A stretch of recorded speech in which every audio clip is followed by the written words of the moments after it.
us, instruct us, correct us, and empower us for the glory of your name. In the mighty name of Jesus. Amen and amen. Shadani shumile kubva kubhuku ya Mark.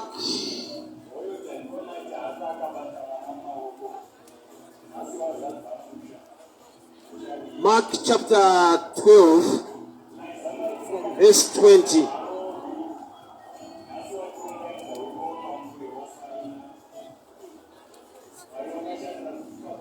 Mark 11 from verse 20. Mark 11 from verse 20, and I'll read.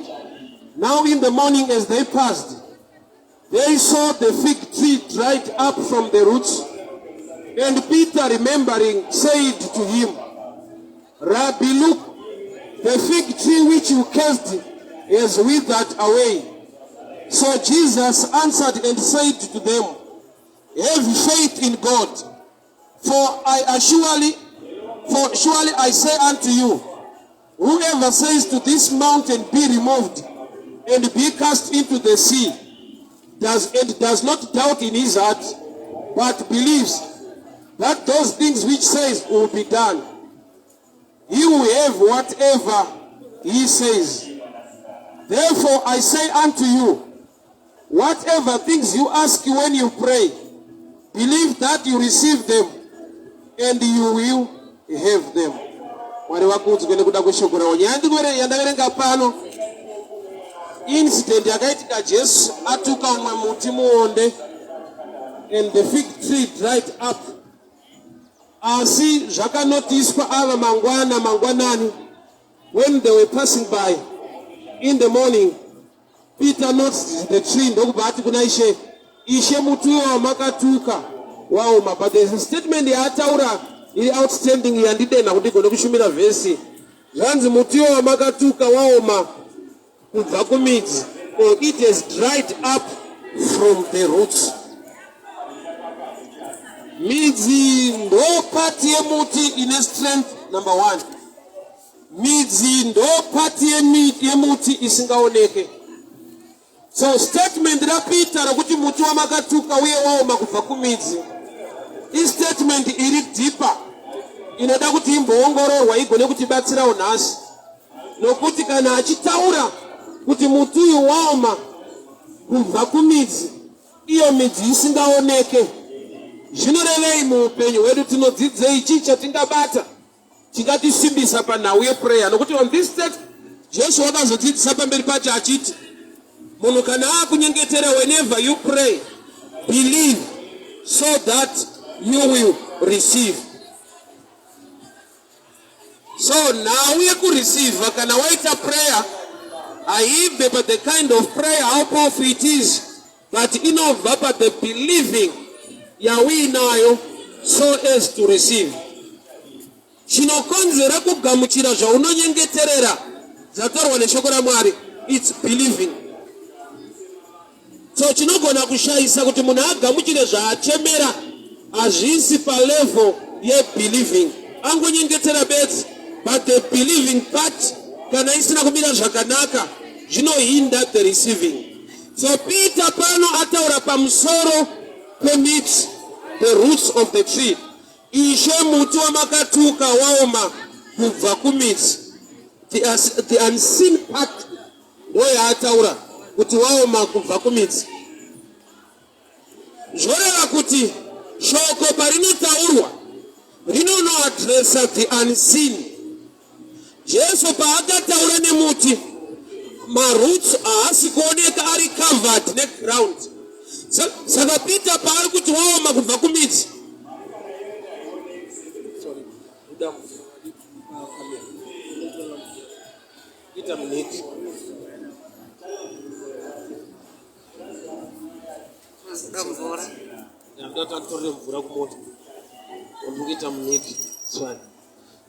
so statement ya Jesu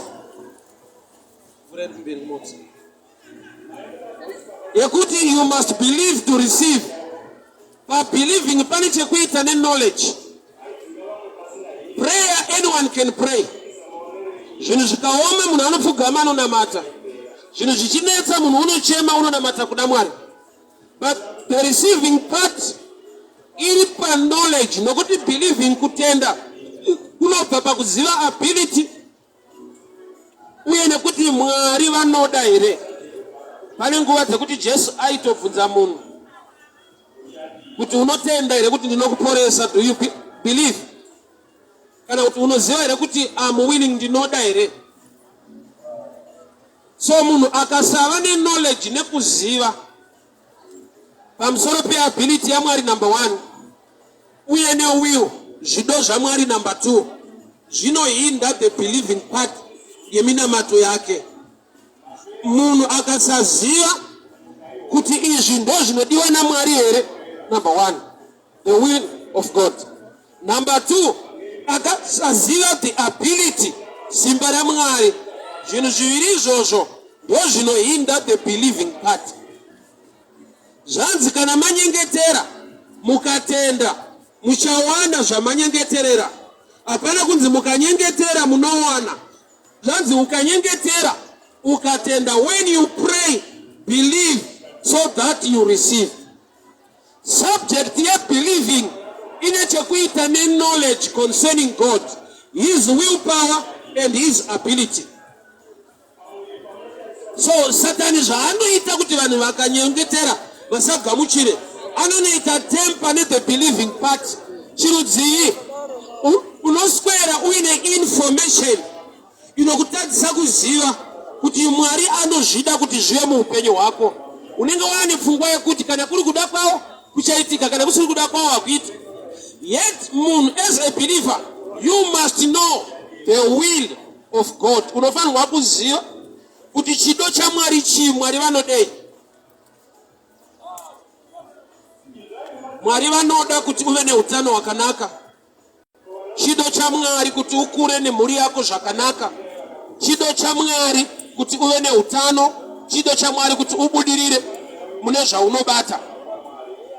So kazhinji munhu akapiwa information yekuti aiwa nhamo panyika rugare kudenga. Saka pese paanopinda mudambudziko, kana akatonyengetera kana akanyengetererwa, pfungwa yake inomunyima the receiving. Nokuti already mari mune information yekunzi Mwari ndo zvaakangotirongerawo, ndo upenyu hwacho, zvinhu zvedu zvichaita mushe kana taakudenga. Therefore anoita temper ne believing in 2 ways. Anoita kuti munhu agone kutenda zvinoitwa nevanhu vemishonga kudarika nezvingaitwe naMwari. For example, vanhu vazhinji vakaona munhu akabudirira, vashoma vanoasesieta kubudirira nekunamata. Vazhinji vanoti kuromba kana kuti kubata-bata. Vashoma vanogona kunongedzerwa kuti muri kuona murume kubudirira kwese kuti Mwari. Vazhinji vatakakura tichinongedzerwa tichiratidzwa, zvanzi vakabata-bata. So kuziva kuti Mwari anopa kubudirira knowledge inotoda kuinstallwa muvanhu, nokuti muvanhu haimo. When saita successful ane kwaakabata-bata, kwete kuti pane kwaakanamata akabata-bata. So takakura takasvidzwa information iri negative. Hatina maexamples anonongedzerwa munyika kuti uri kuona murume wekubudirira kwese mabhizinesi nezvese ndiMwari. Unongonzwa achinzi pane utsotsi hwaakaita, pane kushereketa kwaakaita. Saka mindset yedu tese inenge yakafitwa kuti kwaMwari hakuna anosimuka. Ukatoona asimuka anenge anyepera zvekudabata, but itsotsi kana kuti mari mune kubata-bata kurimo. Information iyoyo inoita kuti vanhu tikure tine pfungwa yekuti saka kunamata hako pazvinhu zvinozoita mushe wafa waenda kudenga, because panyika panapa pakawanda corruption, pakawanda utsotsi nekudii. That knowledge iri mauri iyoyo i number 1 hindrance. Number 2, the ability of God.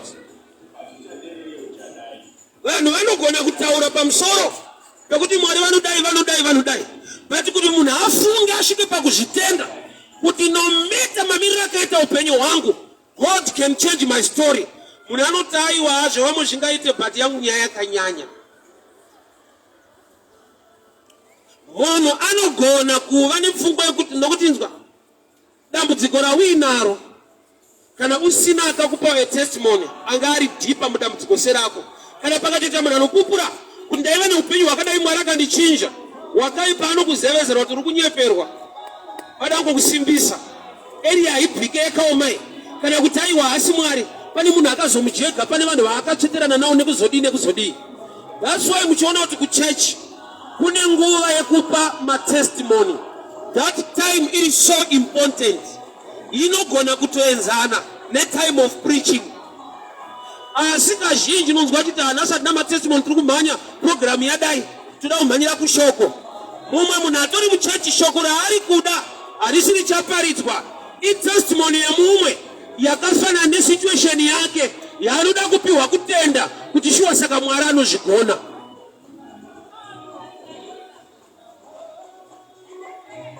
Uri rombe uri reject Mwari akakubvisa ikoko usanyarare nokuti testimony yako imharidzo. Jesu ani munhu waakatuma kunorova shoko kwete raakamupa rekunoparidza. Murume akaudzwa naJesu Region adelivha ati Ishe ndakuda kukuteerera zvikanzi aiwa enda undoudza hama dzako zvawaitirwa naMwari.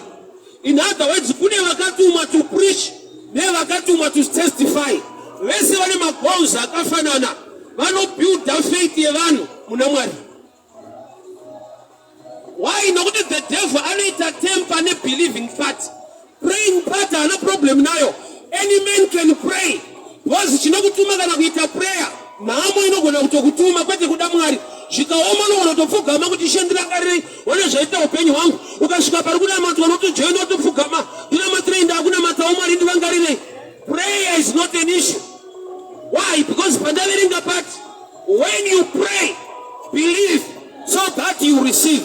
So receiving is connected to praying.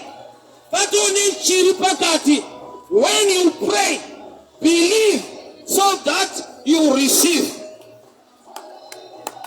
Maybe without you witness, just come. I just want 3 people. Other 2, yeah, Miraya. When you pray, in your prayer, believe so that you receive. Mark 11:23. As if when you pray, you receive. Shokorati, when you pray, believe so that you receive. Saka satana ataka papi, ano ataka apa pa believing. Nokuti receiving kana marati zvindezvako ndezvako azvichinji.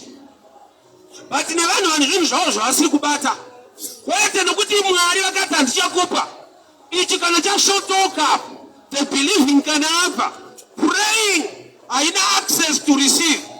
You pray, believe so to receive. Saka pano pani zvinhu zviviri zvinoshandiswa nadevil kuataka pa believing. Believing inobva pa information pa knowledge yawinayo concerning God. Number one knowledge, the ability of God kugona kwa Mwari. Kuti Mwari vanoita nezveshuwa. Number one. Number two, after what was here the ability, the willpower, kuti vanoda here.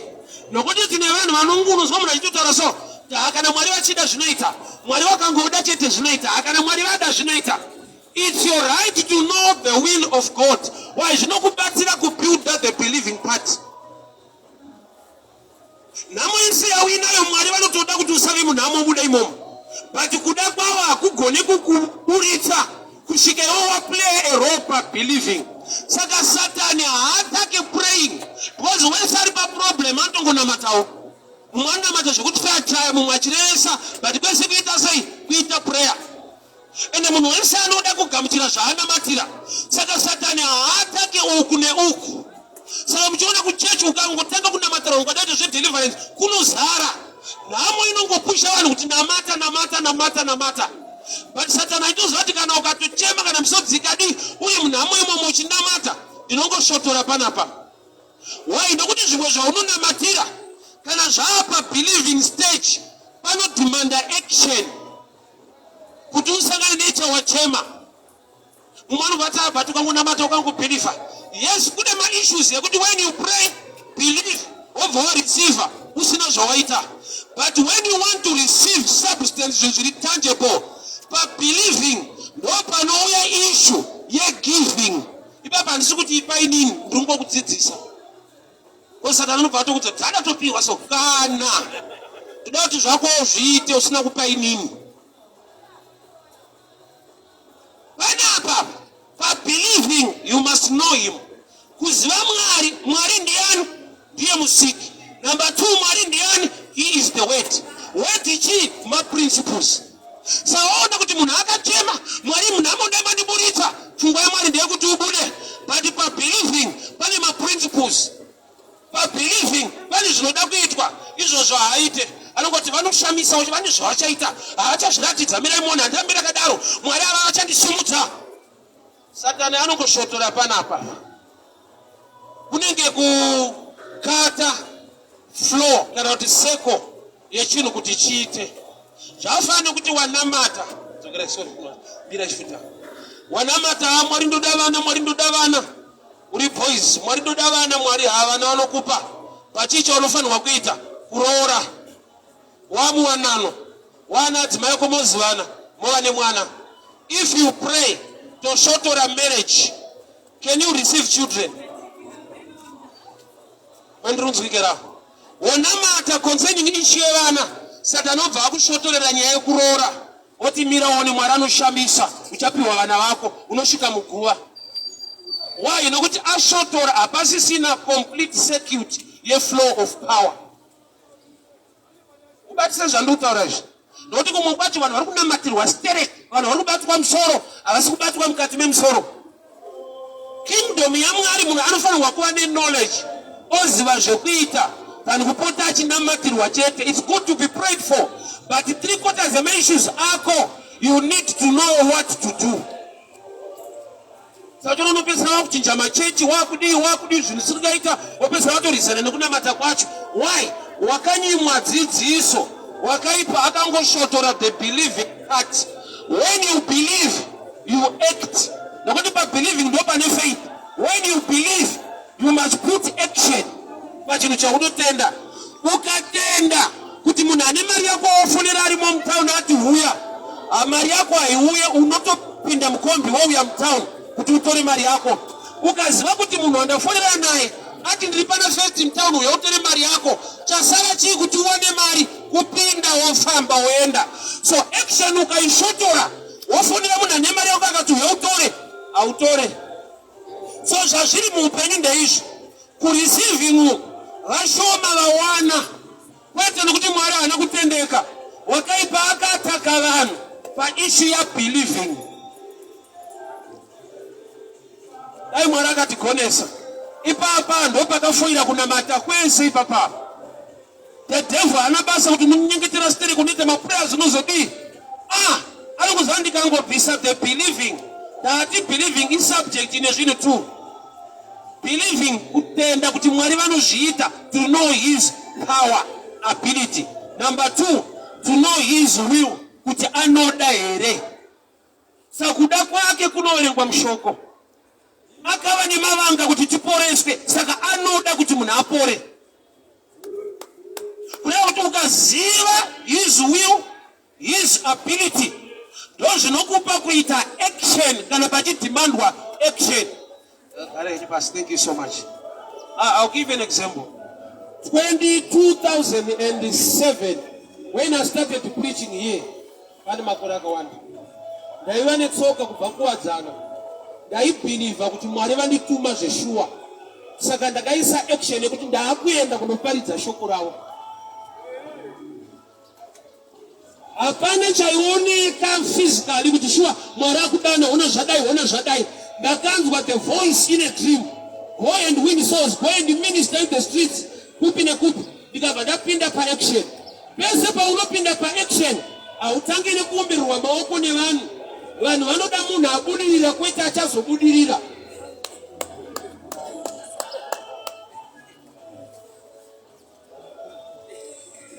Nasina kusenda ndi ku Radio Power FM.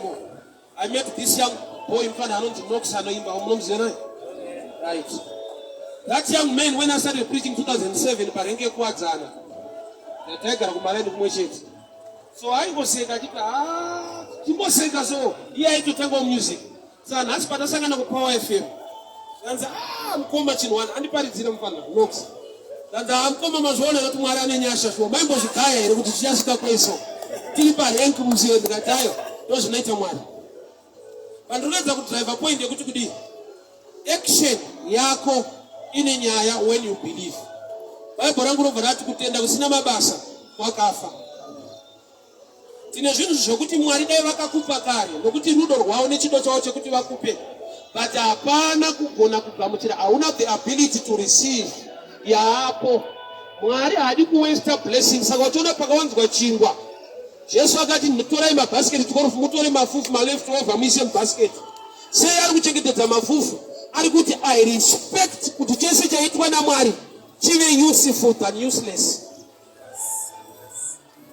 So Mark 11:23, when you pray, believe, so you receive. Saka Satan akatata kapati ka believe. People, they pray so much and they don't receive. Vazhinji vakaramwa church achana mato akasiyana nazvo. Vantu ndezve fake ndakanamata steri ndikatozvitsanyira ndikadii. Kingdom yaMwari ine makeys, haina master key. Ine makeys ane value in different angles. Amena akazonyepera kuti prayer is the master key. That's not true. Prayer is one of the keys. Why? It's because another door aridi prayer rinotoda worship. Ukaenda pa Jericho vakatenderera vachirumbidza Mwari, masvingo akawira pasi. Kune ma-issues anoda to give, so to receive. Kune ma-issues anotoda for you to fast, for God to reveal certain things. So uka-ignore ma-doors eseiwayo, haugone kusubstitute giving ne praying. Haugone kusubstitute giving ne preaching. Even a preacher, are you also under the principles of the word? Mwari hata because ukuparidza kana ukaseta giving, I'll just give you. No. Even a preacher must learn to exercise the word so as to receive. So Jesu na Peter ari kupfura mangwanani. Peter anoti Ishe onai mutu wamakatuka waoma kubva kumidzi. Midzi inooneka ine varume kwete. Sei Peter ari kuti zvaoma kubva kumidzi. Pane vhangeri rekuti Mwari pavanotaura shoko, you must believe. Nekuda kwekuti rinotanga ra-addressa the unseen. Why? Because the unseen is the strength of what is seen. The roots have the strength to carry the tree.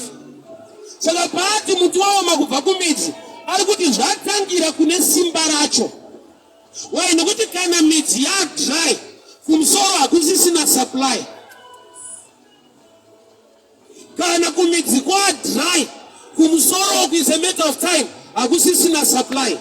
So every problem in a root, every challenge in a midzi, ukasaziva the root of the problem, unotadza kuaddressa the problem, or else your answer inenge iri temporal nokuti hausi kudhila neroot.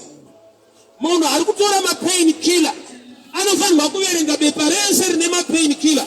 Rinonyorwa kuseri kuti don't take these things for more than 10 days without consulting a doctor. In other words, medically vari kuti kudi it's temporal to take a painkiller, because painkiller haidhila ne-disease, inodhila ne-pain. Saka unopedzisira uchiti uri kunwa ma-painkiller hausisina pain, but life yako inoita worse ne-sickness. Why? Because painkiller haritreat disease, rinongobvisa pain kuma-senses ako uregere kurwadziwa. Saka unofa usingarwadziwe. Hapana ndicho chichirwadza patoto nzakangodonha akafa. But anga akatosimba hapana chairwadza. Aiwa anga akatora. Saka ma-pain killers mutemo kunana chiremba ku-medical site kuti ese ma-pain killers anonyorwa kuseri kwawo. Don't take them for more than 10 days without consulting a doctor. Ukaona wata 10 days uchinwa ma-proven 10 days uchinwa ma-discipline ma-anadine, ma-pain is uri kuzvikuwadza. Why? You are not treating the disease, you are just dealing with pain. Marwadza hakuna anoada, but the best thing is to deal with the disease iri kukonzera marwadzo. Saka Peter ari kuti shonai muti wamakatuka waoma kubva kumidzi. Ivhangeri rekuti Mwari vakataura shoko ravo rinotanga ra-addressa the unseen. Why? Because the strength of every matter chiri tangible chinooneka zviri ku-unseen. Kuvengwa kwako kuri kuitika nyangwe kubasa kana muupenyu paunogara hakusi kubva pavanhu vanokuvenga. The unseen, the spiritual realm inokonzera kuvengwa ndoine nyaya. Saka Pauro achibata anoti hatirwe nenyama neropa, yet tinodenhwa nenyama neropa, tinotukwa nenyama neropa. Hakuna akati ndakavengwa naSatani, unovengwa nevanhu, but the root cause of it is the spirit of the devil. So ukasadhila nemweya wekuvengwa ukachinja paunoshanda ukaenda kumwe unonovengerwa kunyowani. Kana mauri mune mweya wokusagamuchirwa ukati ndakubva pano vanhu vanitore zvakanaka woenda kune imwe nzvimbo unonoregera kugamuchirwa futi. Why? Because hauna kudhila nespirit, wadhila nezviri tangible. Saka Pauro ati hatirwe nenyama neropa. Madhimoni anoteera vanhu kusvika kudiaspora. Mweya wokusarorwa muZimbabwe ukakuronda unoenda newe kana kuAmerica, havatori futi ikoko. Why? Because zviri kuoperata mumarealms hausiri kugona kutiza, uchitiza the realm iri tangible inooneka. Saka pachinda shoko raMwari rinotangara, saka shoko raMwari rikaadresa maroot, you need to believe and trust God. Kuti zvigone kuflowa zvinoaffecta maleaves nemabranches. Saka hanzi Ishe muti wamakatuka nezuro vakupfuura mangwanani. Mangwanani zvinongomira time of revelation. Kuti by revelation Peter knew kuti Jesu paakataura pai pane zvakatotanga kuitika, but zvaitika kusaidi kwatisingaone. Saka zvikaitwa kusaidi kusingaoneke, munhu anogona kuti nemashoko ake meno zvikaita hapana kana change, hapana kana chataona. You are not believing. So your believing part must be associated with the unseen. So you don't believe, I say the unseen when you know the ability and the power of God. Ndikutoziva kuti Mwari vane chakanaka chavari kuita muupenyu hwangu. Nyangwe pane chakanaka chandisiri kuona, but chandinoziva ndiMwari ane simba ende anoita, uye Mwari mweya. Ndizvo zviri kutanga zvagadziriswa munyika yemweya. Ukazoona zvanaka munyika yemweya, munyika yenyama it flows and becomes easy. Challenge yedu sana unonamata inauye kusagamuchira zvatonamatira zvichinja asi kuitika zvapavanhu kuchinja chechi. Jesu ari mwana waMwari aine simba, aita akaporesa munhu, aipa credit munhu waaporesa. Hapana pane vanhu vaJesu achiti wazviona ndakabva kudenga ina handisi wefake wapora. Jesu aiti iye kutenda kwako, aisa credit kumunhu waabatsira kuti kutenda kwako kwakupora. Sa munhu ane a role to play kuti receive the power of God. Bible saka richiti muGalilee he did not do mighty works there because of their unbelief. Hazvina kuti Jesu kuGalilee aiva mushoma. He is the same in Galilee or in Jerusalem. But says zvichinzi kuGalilee akaita zvishoma because of their, not because of his, their unbelief. Zvoreva kuti the believing level of men activates the power of God. But the believing yacho haisina yengoti I just believe, ine depth and knowledge. Saka Mwari achiti vanhu vangu vaparara nekushayiwa ruzivo, nokuti knowledge ndo key inokupa the level of believing. Ini ndinotenda kuti Mwari unosimudza marombe kubva muguruva, but pane nguva yekuti kana kutenda kwemunhu kune malevels ka.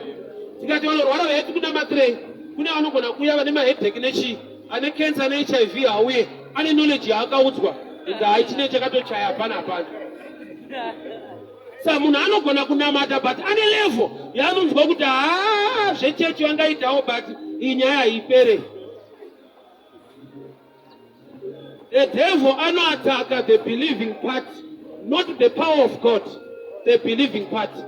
Why? Nokuti tine information yatinayo kare izvezvi yonzi kuona zvadai kana munhu akatosimuka akapa testimony unoti ada kuti vhara kunobvika ikoko ari kutanga akadai iyu. There are times yekuti ukaudza vanhu kwawakabviswa naMwari nezvaakakuitira, they think you are joking, kana kuti uda kungovavhara kuvasimbisa kuti vangojoina chechi vanamata. Mwari nyasha dzawo dzinosvika kuma extremes ekuti kune vanhu vavangaitira nyasha zvokuti vakakutsanangurira you think it's a lie.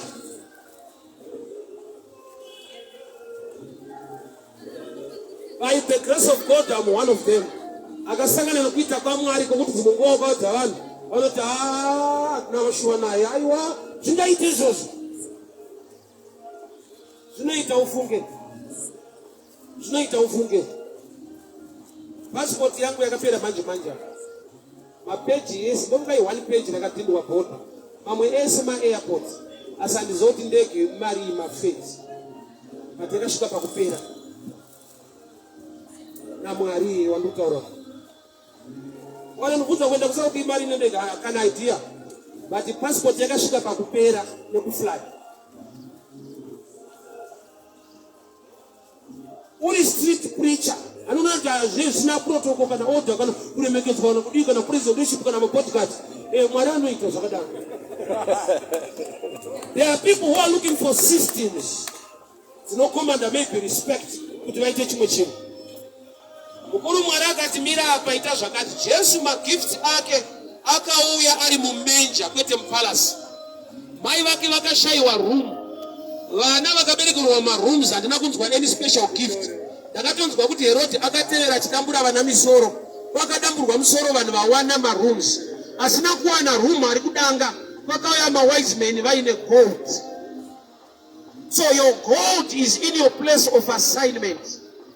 No matter the place, your gold is in the place of your assignment. Indakaiona gold, the place of assignment, a place like this.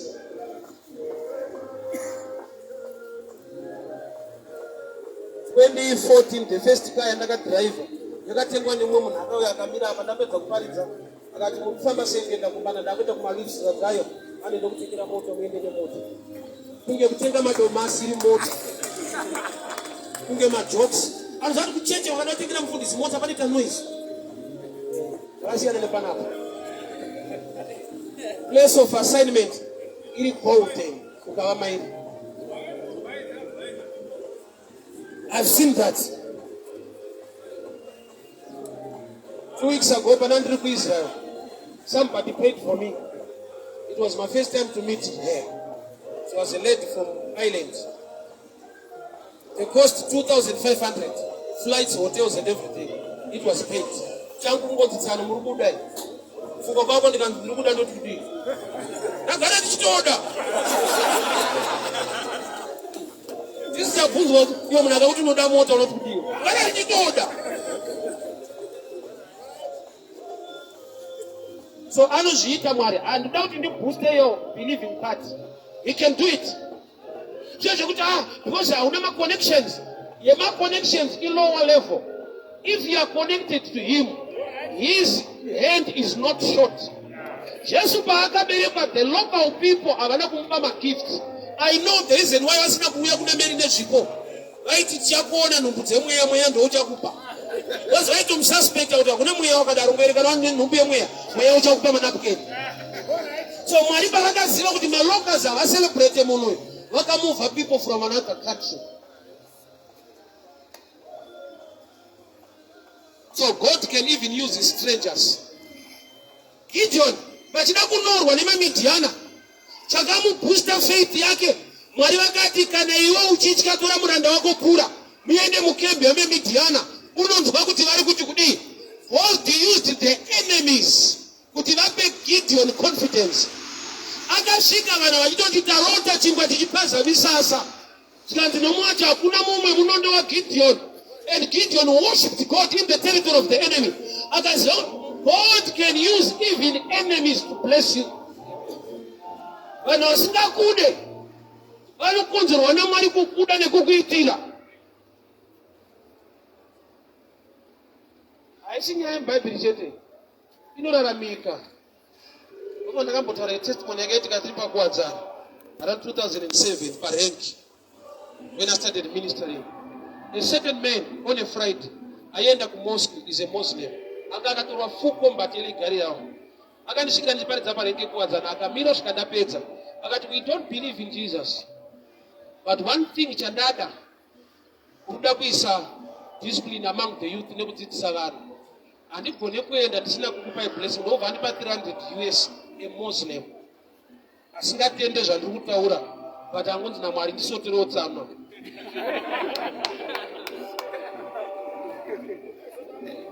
Mwari iyeyo achiriko ende ndiye wazuro nhasi namangwana. Believe and trust in him. Baba kana kwakubhilivha Mwari unenge upenzi. Kana kuri kutrasta nekubhilivha Mwari unoita vanhu vanotanga varada kukansela vachida kukanzura. My friends came to me pareke kuwadzana naNtsangu. Kana mada zvechechi te zviri propa munotimakisa parodhi. Vakanzwa ndichivamakisa. Asi ndinomuda Mwari iyeyo. Vakatozobata shuwa kuti hakusi kumakisa kusimuka.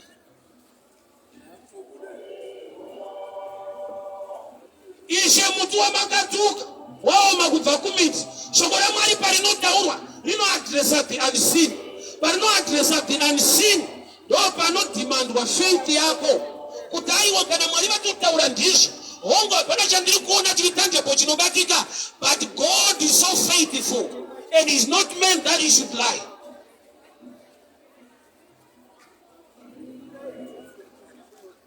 So Peter ari kutaura pamusoro pemiti isingaoneke. Muti wamakatuka waoma kubva kumiti. Vakuru shoko rinoadresa the unseen. Why? Because the unseen is the strength of every issue iri kukunetsa. Vanhu vari kukunetsa havasiri vari kukunetsa. There is a spirit behind. The unseen iyo ikasaadreswa. Ukachinja paunogara ukaenda kumwe unonovengerwa mberi. Zvese zviriitika muupenyu hwako nawo. Ukafunza kuti vanhu vakakukomberedza kana kuti inyika yacho, kana ukaenda kunyika iri right, zvinoramba zvichiitika saizvozvo. Kune mabeggars kuAmerica vanotobhega mustreet. Haisi nyaya yenyika yacho. Kana pauri pane mweya wekusagamutira wekuti masuo haavhurike, no matter where you go. Satani hana nyika yaanoti ukaenda uko haada kutadza ukapinda muda kuziya. Anopinda newe imomo.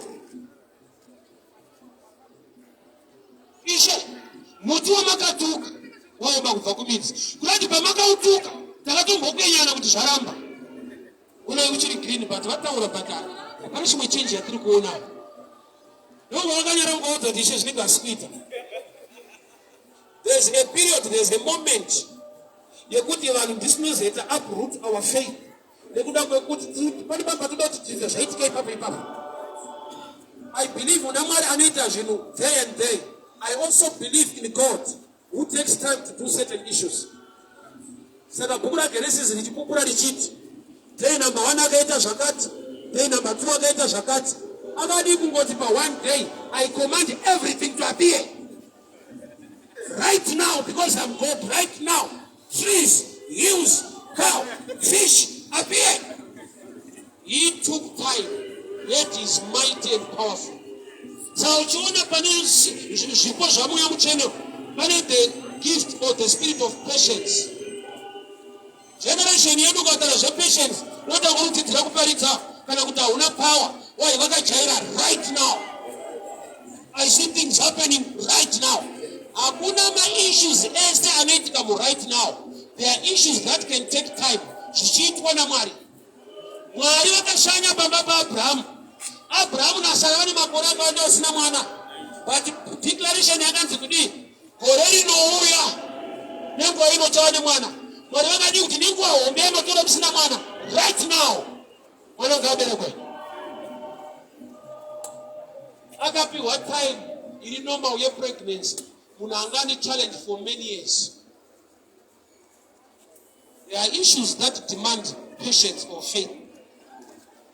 Than kungoti kana ari Mwari, something must happen now. Jesu ataura kumwiti. But time yaataura already in the trunk. Mune mvura, mune intake yatoitwa kubva kumaroots ichienda kumusoro. Chakata now midzi kuti isapinze futi imwe mvura nemanutrients. But chaasina kukata zvagara zvichifamba musystem.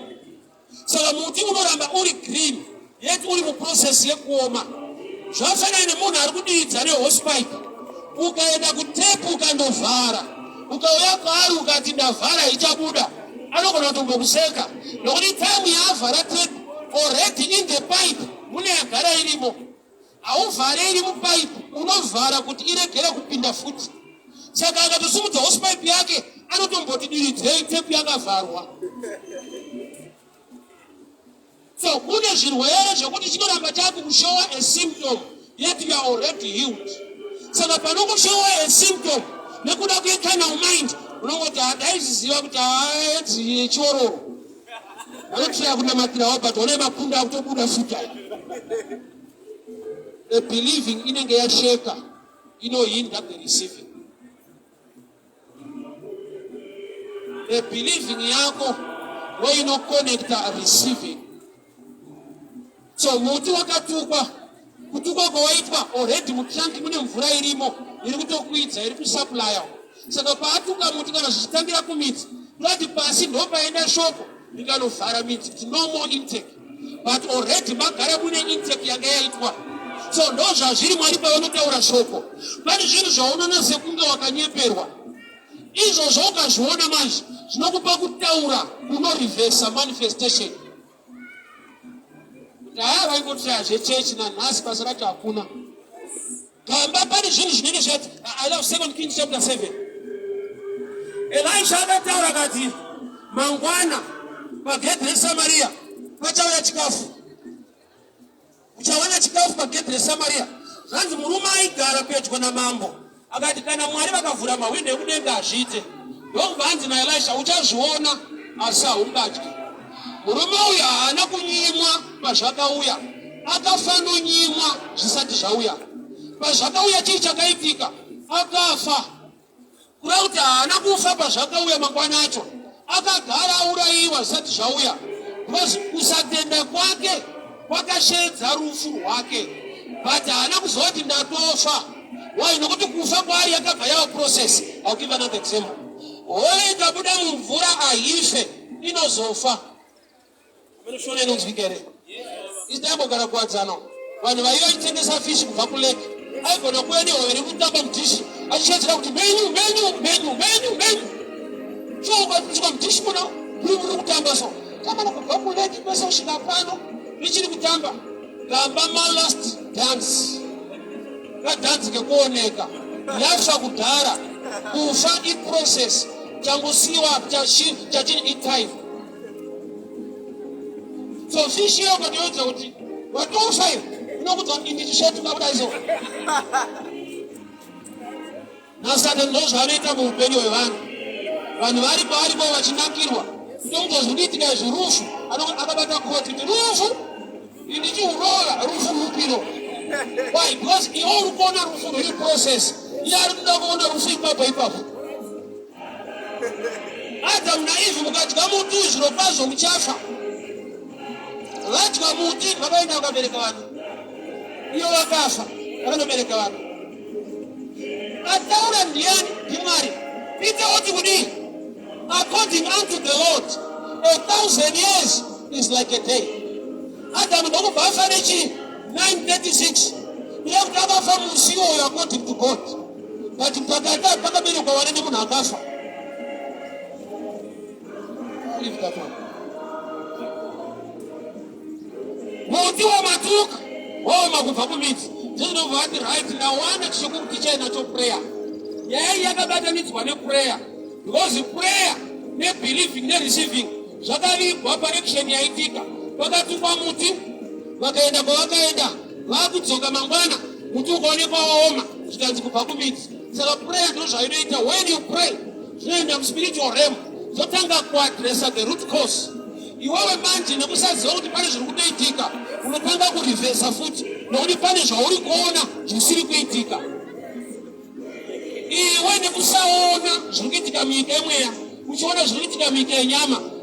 Vanhu vakabvoenda kuchipatara kunoona hama vapinda muwadhi vainamatira vabuda panze zvikanzi ari sei. Ivo vanamata kuna Mwari vabuda panze zvikanzi ari sei zvikanzi hatina shoti rinoboko. Komanamatire vega vakutorivhesa maprayers acho vakufukura mbeu vanamati kuti Mwari mupenyu Mwari muraramisei vabuda panze zvikanzi ari sei zvikanzi rikadoka amheno. Saka kureva kuti munhu maonero ake anorwa nekutenda kwake. Saka zvinzi faith is the evidence of things not seen. Because kuona kwako kunorwa nekutenda kwako. Kutenda chi? Umbowe zvinhu zvisingaoneke. Kureva kuti kuona kwako kunorwa nekutenda kwako. Why? Nokuti kuona kunoona zviri kuitika munhu now. Kutenda zvinoitika even after. Jesu wakada kuticha prayer panhau yemuti wakaoma. Why? Nokuti paakataura hapana chakaoneka chakataura vadzidzi vano vemaoko kuti aishe mune Paulo une urikutooma. Vakasiya wakadaro vakaenda kwavakaenda. Vakudzoka mangwana zvikanzi muti uyo kubva kumiti une kuoma kwawakaita. Jesu ndokubva ati ndawana opportunity yekuticha prayer. So prayer iri mu 3 stages. I'm sure some are coming now. Just want my 3 guys back. Shughuli zangu kutukuchipati was these days acheta ma CD unodownload on Facebook saka data rinodhura. Ndamboita chinichi but I need to repeat again. Uyu murume uyu anonzi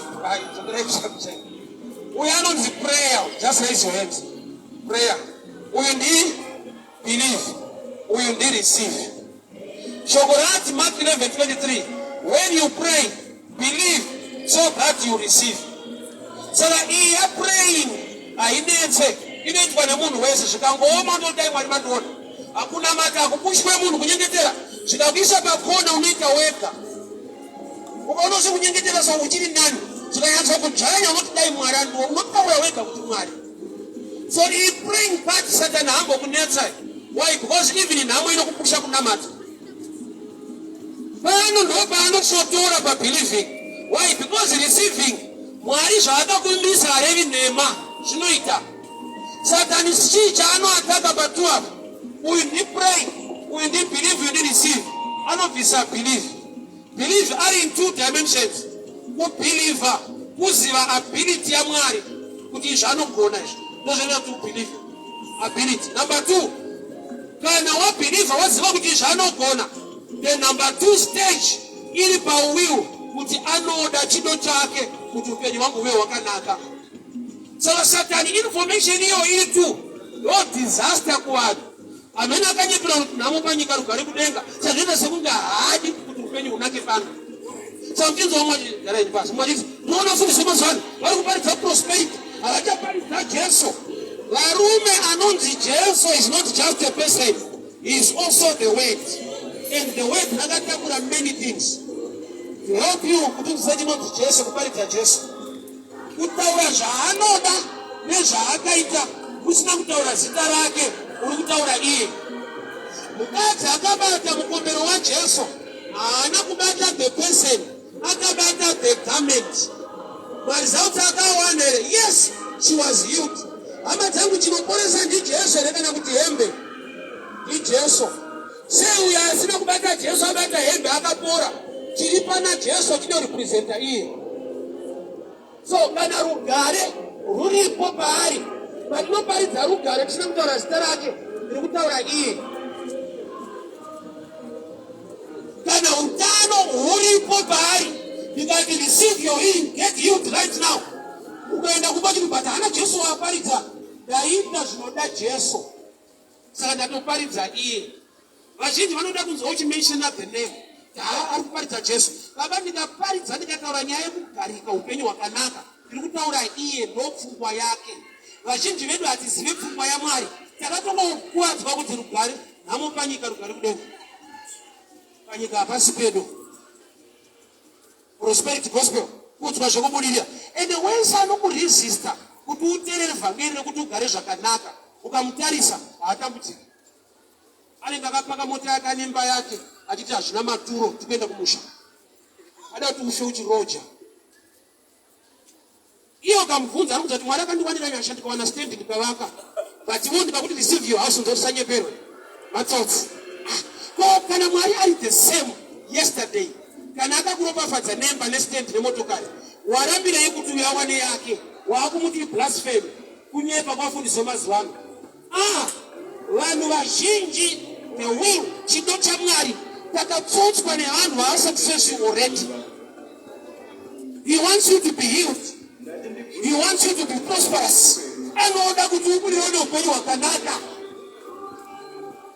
Zvitende naizvozvo kuti chido chamwari kuti dive nechekudya, kuti Jehovha chaire mwari anopo. Give us today our daily bread. Usanyaperwa kuti ishoko chete. Bread riri in 2 dimensions. Jesu paanoti munhu ararame nechingwa bedzi, anga asingarambe chingwa. Kuti bedzi hakusi kuti no, kuti there is a fraction yekuti chingwa chichirohwa shoko achinzwa. Munhu ararame nechingwa bedzi hazvina kuti chingwa hachina basa. Zvinoreva kuti pachingwa chadyiwa pane zvimwe zvinodiwa kuti achirarama. Namata sitere kusingadyi unofa, mwari ariko. Ane hove chaiyo kuti rarame muraramiswa naMwari. Sei ndabuda mvura inofa iye mwari ariko. Yabuda musystem yelife. Vhangeri rakatanga kuparidzirwa munhu mugarden haana kunzi pray, akanzi eat. Eating is part of the gospel. Mugarden munhu akanzi idya. Usadye uyu but imwe yese rova. Service yatopera. First service yakapinda Adam yanga iri yeeating. Ungoutwa zvekudya nechisina Jehovha wasiyana nayo, service yapera. Munhu atora mashizha achipfekedza. Mwari haana kuti akupfeka kune basa rei. Mwari vakabvisa munhu mashizha vakamupa zviri nani. Vanoda kuti upfeke zviri nani. Mwari is the first dresser akapfekedza munhu. Mwari akatora matehwe akapfekedza munhu. Nyaya yekupfeka Mwari anoida. Hazve basa retu kuenda kumusha kunozorora. If you don't know the will of God, your belief in fact inenge iri hindered. Because haufani kunamatira zvausingatende. Hautende kubudirira. Unamata kuti Mwari ndirangareyo, tioneyo, vakuonere nyaya dzesimo wakadaro. Because hautende handinono prospect gospel kutotsana kubudirira kune basa rei. But wapinda muchechi, Mwari rangareyo mhuri yangu. Ngaisiwe yakadaro. Hautendezvo. Saka uchaona kuti munhu wese anozvida but anenge akamanikidzwa pakona. I'll give you an example. Kuna amai vakapinda mubhuchi. Obva vati mukwasha ndipewo mabhonzo kuna bhucha mene. Vapiwa mabhonzo ndobva wakomplaina.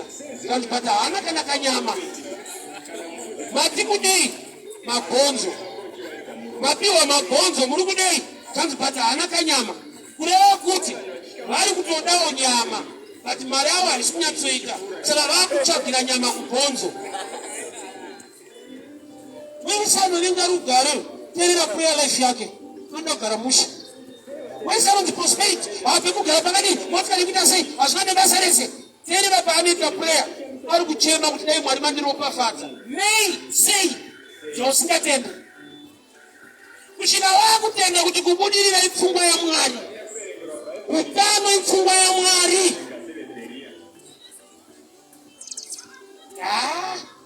Don't worry, hatuenda kusha tunanozorora. Gospel really in 2 dimensions. Naye denga. Nenyaya yekuti denga rioperate pano. Thy will be done on earth as it is in heaven. Jesu akaita zvinhu zviviri. Akatifira kuti tiende kudenga. Kana tatenda maari. Chechi 2 aifamba achiporesa vanorwara vasati vafa. Vanopora. Kana dai nyaya ine kuti atifire tiende kudenga, aiporeserei vanhu aiwesterei time. Ukarwara ipoti ndiyoyo wakuenda. Izvo zvimidati unoda kuenda kudenga vangani tese akakuenda nhasi unodzikisa. Let's be real. Tikati ada kuenda kudenga vangani uri munhu wese kudai. Tikati varida kuenda nhasi ndakabata kupfutsa ndombochovha uchiitei. Chinhu chakaiswa naMwari mauri kuti life is a gift from God. Aivhangeri rekunzi kufa kwako nekutambudzika kwako ndogarantii yekudenga. Aiwa, hapana nechekuparidza kana kutaura kuti nyasha dzaMwari. Zvese zvinoitwa munhu naMwari panyika zvine chekuita neupenyu hwepanyika. Mamiracles kuporeswa kudii zvine chekuita neupenyu hwepanyika. Pfungwa iyi yakatakwa naDevil. Vanhu havachaziva the will of God. Vanhu havachaziva pfungwa yaMwari sei ndiri panyika. Hati kana matasohwa utafa unobvoenda kudenga unozorora. Uyai kwandiri makaneta makaremerwa ndichakupai zororo. Anozorotsa futi. Kureva kuti pane ma-issues anoda kuadresswa neshoko raMwari on earth, on the ground. Akanyimwa vanhu believing in a trusting God. So by believing, nobody key, they go receive. But believing in 2 dimensions. Knowing His will, knowing His ability. But ability takata kwa mdara tichikura isu. Adina vile namo kizero wa mwanangu mwanangu. Urukona muruma kabudi roy. Kuna matamwariko. Asana mbona titwa. Takautswa wakaromba. Anaka pana wako mbona kizero wachikura. Urukona yana upenyo wakanaka timwari. Taimbo titikaona kana ni mabazi wati akabata bata. Apana mzaka na mata akabata bata. So mind yedu corrupted already. Kuti ukadauta successful panyika zvinoda chitsotsi kana kubata bata. Atina ma examples ekuti uyo uri kuona kuna matamwari atisati taanawo. Saka already mindset yedu haisati yasvika palevel yekuziva the ability yaMwari unopa vanhu kubudirira. Vataranzwa chete ndevemubhaibheri munew life vatinoona hakuna. Abraham was rich in silver and cattle. Mwari vakamupfumisa, Solomon akapfumiswa naMwari. Mumazuva edu havapo. Saka zvakuraya kutenda kwedu kuti saka Mwari akufa akasimudza munhu. Ukasatochengesa zvibhunu zvako haudrive. Tine maexamples evanhu vari successful panyika vanongoassociatwa nethe kingdom of the devil. So kuleta maexamples ari tangible anooneka kunouraya our believing kuti naMwari shuwa zvingatoita. Chatingatogona kuimba anosimudza maronda vaguruva atisati ane maexamples oti uri kuona rombe ndiMwari. Hatina. Chichida nemarombe acho kana asimuka anovanza nhororondo. Vanogona kunyara vanhu vasimudzwa naMwari kuti ataure shuwa kuti ndaimboita izvi. Anenge akuitira status zvapapa. Havangaudze vanhu. Testimony iri equal to preaching. That's why vanhu vakatumwa naJesu kunoparidza vachiincluda Legion. Adeliver akanzi go and tell your people zvawaitirwa naMwari. Bible rinoti he went into a Decapolis. Decapolis zvinoreva 10 cities. He went to minister the goodness of the Lord in 10 cities. So vanhu vaitumwa naJesu kunoparidza kune vaitumwa nevhangeri nevaitumwa neuchapupu. Why? Because ndikapa uchapupu ndinogona kubatsira mumwe munhu kana kuvhura scripture. But munhu ndikamuudza kuti uri kuona Mwari akandisoka akandidai munhu anonzwa kuti saka right toda kumunamata Mwari. Unoti Jesu chakamupa kubvunza mukadzi abata mukombero wake apora. Ani Jesu akukonza nani bata? Funga kwako azive. Aiwa imedzi aida kukupa value yetestimony kuti akandibata akapora secret vanhu vazoziva ndiri kuporesa masituations ema12 years. Asa unokufunga Jesu aita ministry yake newisdom. Saka uchiona kuti pamwe pacho aita akaporesa munhu aibva muti usaende kunotaura nyarara. Funga kwako haadiri kuti vanhu vataure. Ane chinhu chaanoziva kuti munhu chaakarambidzwa ndo chaanoita manje. Ukatumwa hudi ukarambidzwa unoda nechemunhu. Saka aita ministry with wisdom. Wese wairambidza nozvati vhangeri rafamba. Munhu zvaanorambidzwa ndo zvaanoda. Adamu anzi muti usadya idyai waakarambidzwa ndo waari kutomukira achida. Asati apedza yaakabvumirwa adatorova waakarambidzwa ndo nechemunhu. NdiAdamu akatimakisa kugadheni kuti munhu ukamurambidza chinhu mangwana ndo chakatomukira kuseni.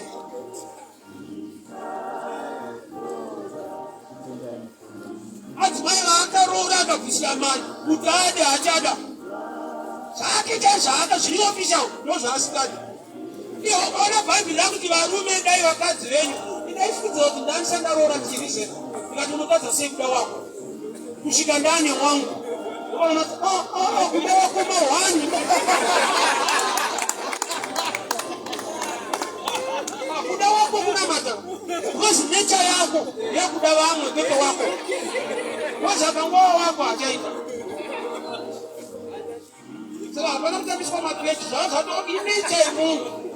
kuonekwa. Even Jesu paakabvunza mushamuri kuti muchadzoka, munodzoka rini? Akati handizive. Pfungwa kwako Jesu ane zvaasingazive, nokuti pachake ndiye Mwari, all knowing God. Hakuna chisingazikanwe naJesu. He is the word of God. But pane paaiti handizivi. Munodzoka rini? Handizive. Ichokwadi here kuti azive. Aiwa, anoziva. Anganzvera kuti sei vabvunza. Haupindure munhu kana akubvunza. Unotanga watsvaga kuti sei abvunza zvinhu izvozvo. Vanhu ukavaudza ndodzoka musi wakati, vanombonourova vachitarisa kalenda. Uzati handisvika akuya mandamuchechi. How you understand? So Jesu aita ministry, aita with wisdom. I just pray Mwari vatipe wisdom. I say every question unofana kuanswer back munhu kana akubvunza. Kune ma-questions anoda kuti munhu ada kukuprova wrong kana kukutreka kana kukuprova kuti anoziva kudarika iwewe. Ausanomubvunzwa chinhu nemunhu, wada kumupindura iyo bhati aiwa, but vhesi yakati inoti. Saka unotibvunzira kuti mavhesi acho. Munhu adamba kuratidza kuti iwe wauzive ndoziva, panjanyepera kukubvunza kuti kuise pakona. So haisi yese question yaunoti ukabvunzwa ungotanga wapindura. Imbonzvera kuti sei vachibvunza izvozvo. Kuti zvinoitira undibvise cheguru. Agara asikuda kubvisa kwacho kana kuti haabvise. Ukati hey inobviswa zvida kuti zvakamiswa apa. Saka wabvunzirei?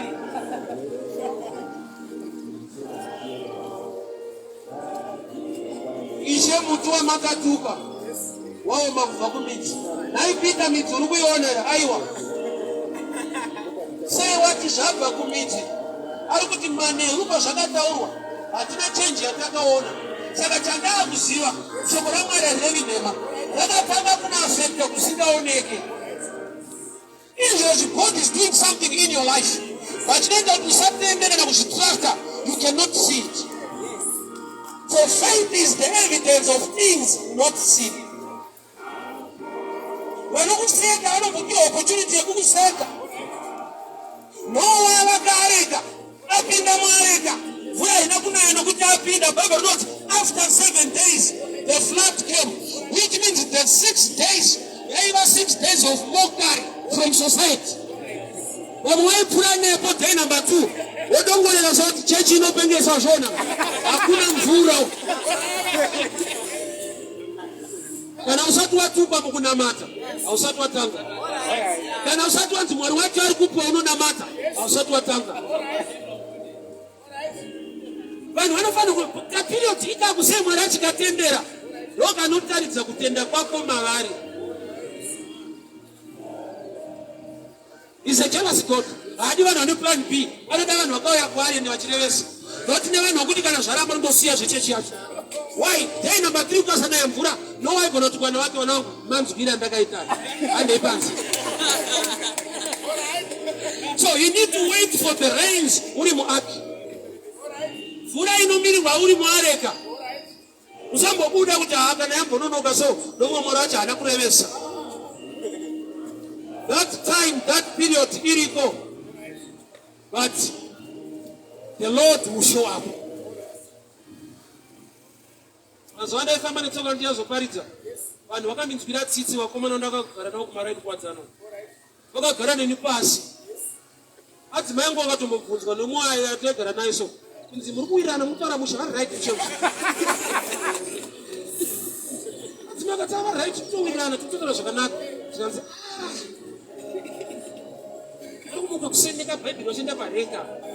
Right mushamushe. The same people where vaidaro, Mwari atiitira nyasha atisumudza, ndovanofamba vachiti aigara pamba pedu chaipo chaipo.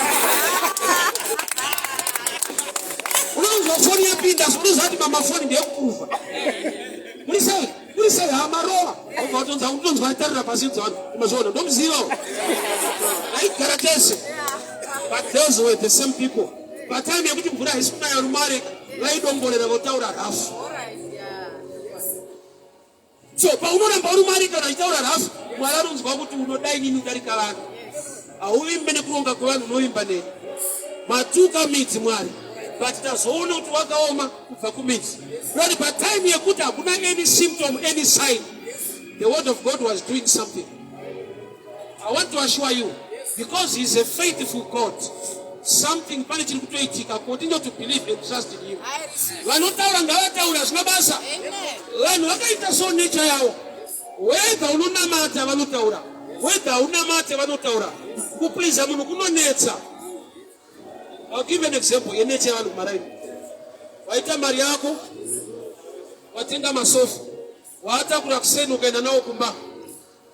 Wata deliver chimbosvika payati vanhu vachiona kuti unonzwa kuti uya nawo kuseni kuti tinyatsoona.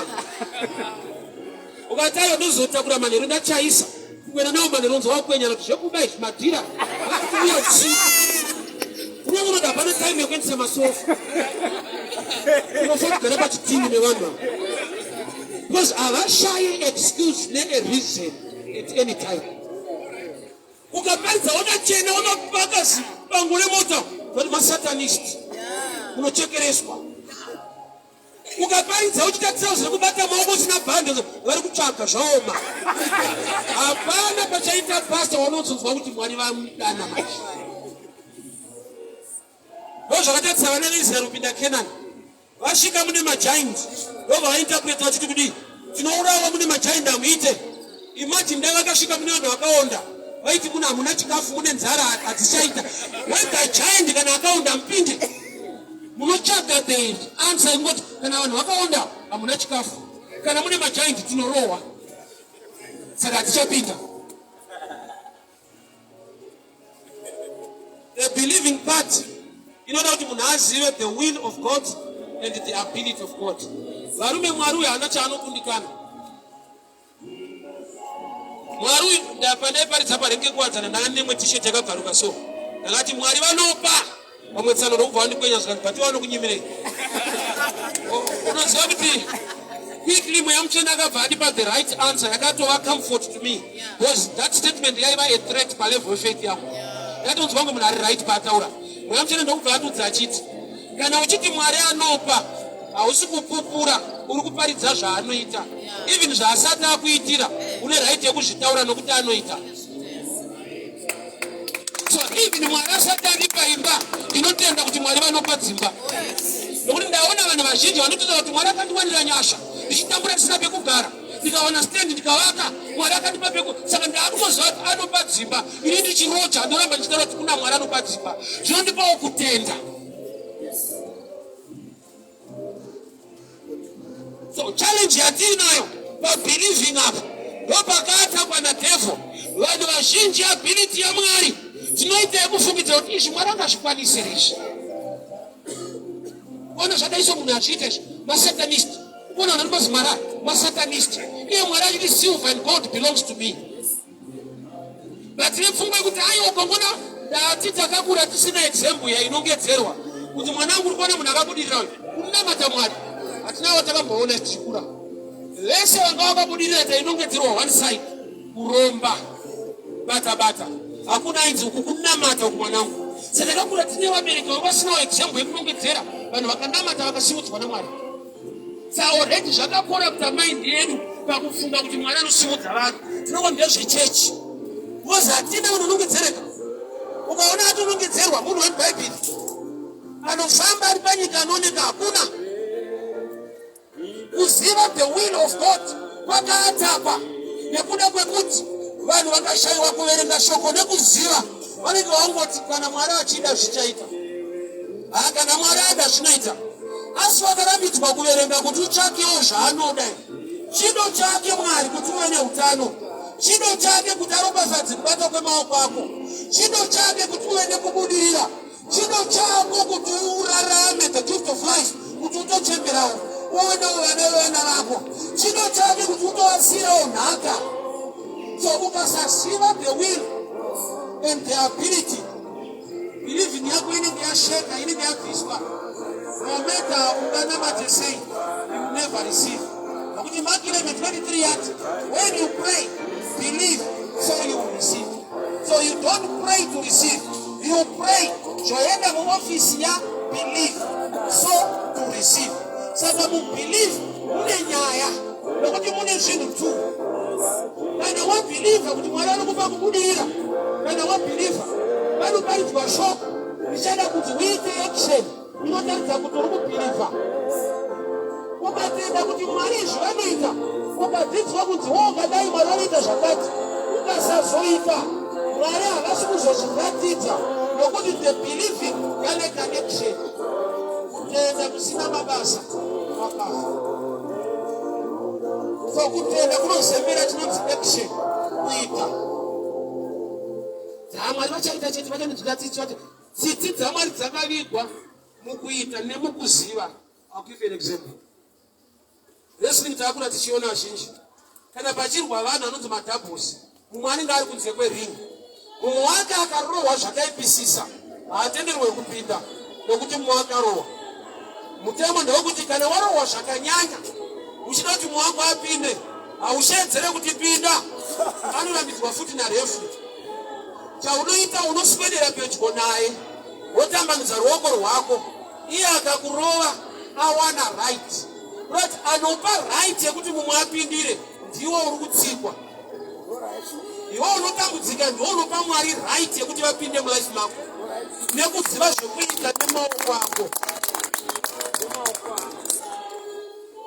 Iwe ndokuti Mwari havamanikidze munhu, vanoda kuita munhu zvaanoda. Munhu akapiwa inonzi free will, zvokuti vakada kukuitira iwe usingade pavari iabuse. Anoita zvinhu paiginya ndiSatani. Saka uchiona kuti dhimoni rinooneka musi wekubuda, asi musi wekupinda haritaurenda harioneke. Unozoona munhu akunamatira kuti ndakuenda, hapana parinongoti ndakupinda, haripinde zviri registered. Wai rinopinda paiginya. Asi Mweya Mutsvene anotogamuchirwa. Mweya Mutsvene kuti apinde mauri unotomugamuchira. Dhimoni harigamuchirwe rinokujuma. Unongirikana wane kumoti uri kusina kunaka so. Una moti uzoti ayo pane zviripo. Rinooneka musi wekubuda. Mweya Mutsvene anooneka musi wekupinda. And also the opposite. Musi wekubuda haoneke Mweya Mutsvene. Ukangoita sina basa unozoona waSamson waweka.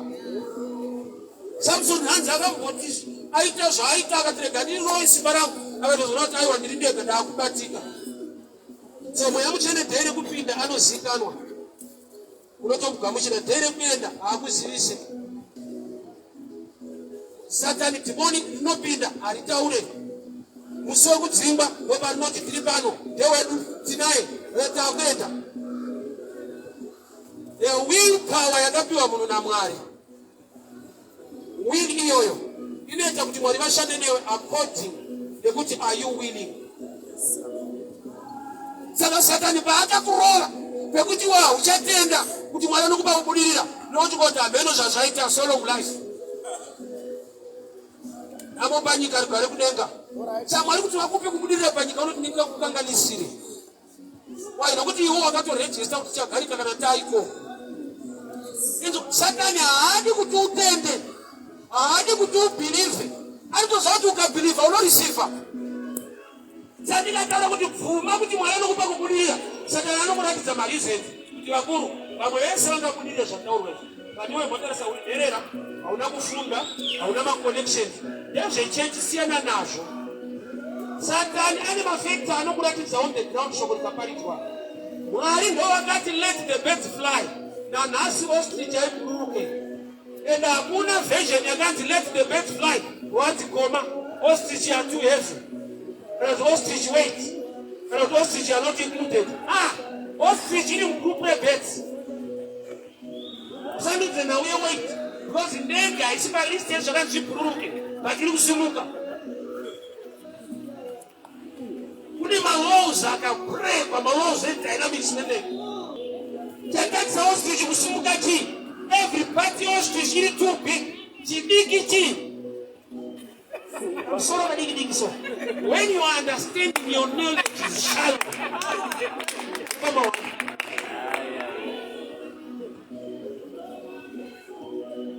Mind munhu na Mwari i gift. Hakuna vesi inoti musafunge. Yandakaverenga inoti musafunganya. Chirungu hachiti do not worry. wari nathing zvakasiyana. Une right yekufunga ndichadei ndichapfekei. Hauna right yekufunganya, une right yekufunga. I'll repeat. Pachinoti do not worry ndichadei ndichapfekei. Chakati do not worry achina kuti do not think. Ukasarongeka unonyura. Then dzawakapiwa gift. Saudira vhesi yakagagata nizoreka kuti ingwani shiri dzede ngadzirime. Ukatora vhesi yeshiri iwe uine maoko. Uchaona kuti kavhesi kawakabata ndekeshiri saka uri pamawanda. Iye anoti ndinopafadza kubata kwemaoko. Iwe unoda pavhesi yeshiri isina maoko. Hairi masi inodya iwe une munda. Ukuda pashiri papo. Unotaura kuti chini inozongomhara. Inozongofa.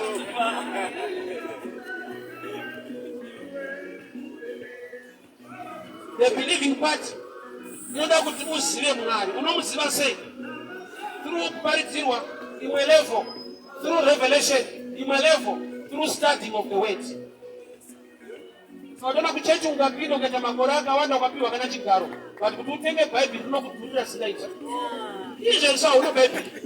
But kuchechi unoenda. Ende unoparidzwa unozombira ukuda kunzwa. But shoko chairo word hauna. Kwauri rinodhura. But mwedzi unopera uri paWhatsApp une data.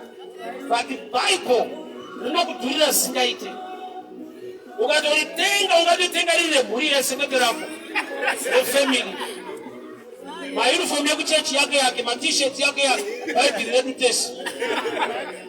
Pacho pane information inokuchandura upenyu hwako. Wopa usingaise value. Mwabhataiwa, problem ndikariverenga handinzwe. No stage yakanaka manje. Bvunza muranda wakandasi. Akariverenga asinganzwe next chapter 8. Mwari akamutumira Philip. Kusanzwa kunodenda Mwari. Kuverenga urigera kunzwa kunodenda Mwari. Why? Nokuti harisi meant kuti ukariverenga unzwe.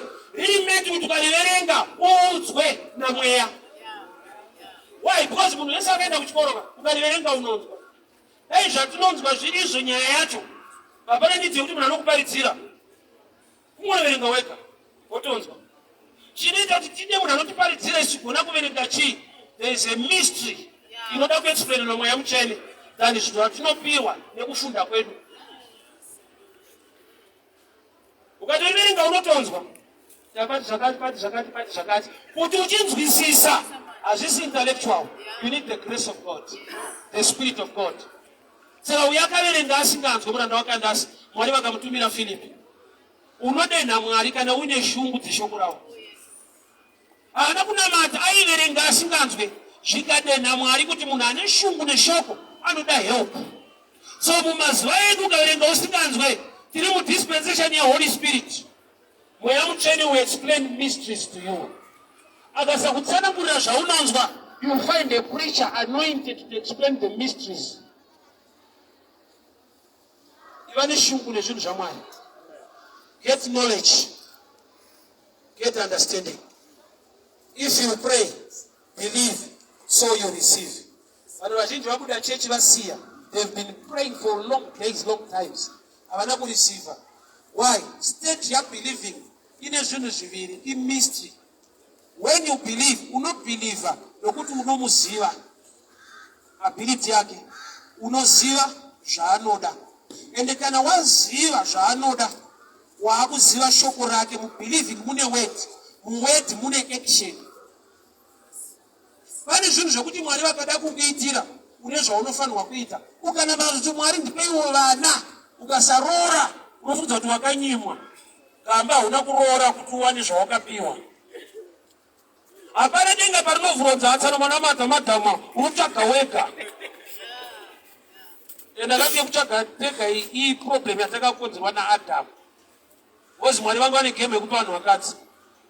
Saka Adhamu paakatadza akabva ati mukadzi wamakandipa. Mwari akati ndakutomakisa ndopa vanhu zvisina basa. Tsvagai mega. Satani chaiye achida kuedza Jobho akati kuna Mwari, anokunamata because mune zvamakamupa mukamuropafadza. Mwari akati enda unozvibata, no problem. Satani akarova zvese zvaJobho ndobva asiya mukadzi waJobho. vana akauraya bomba akauraya dzimba akapasa akasiya Madam Job. Why? Angaita research kuti zvese akapiwa naMwari but mukadzi akatsvaga ega. Proof yekuti akatsvaga ega inzwa statement yaMadam wacho, tuka Mwari ufe. Hakuna mukadzi anoda kuita shirikadzi but my Job vakaprova tuka Mwari ufe. Ukaona munhu akudaro atone mufesi zvimwe hazvidi kuprofita mani. Ukaona mukadzi wako akuda rufu rwako pana tsano varipo tuka Mwari ufe. Adzimai chacho otodemawa pasi. Satani anga atoita research anzi Mwari Job haadi kunamatai nokuti makamupa zvizhinji mukamukomborera. Mwari akati enda unozvibata-bata ndokubva akiriya zvese ndokubva asiya Madam Job. Correct research kuti auya akatsvaga ega. Izvi ndo zvaakapiwa naMwari but kwakadzi anotsvaga ega. Saka ndokubva zati chawakatsvaga wega chisina Mwari ndochandogona kushanda nacho. Ndokubva anopinda muna mai Job akati udzaitsani watuke Mwari.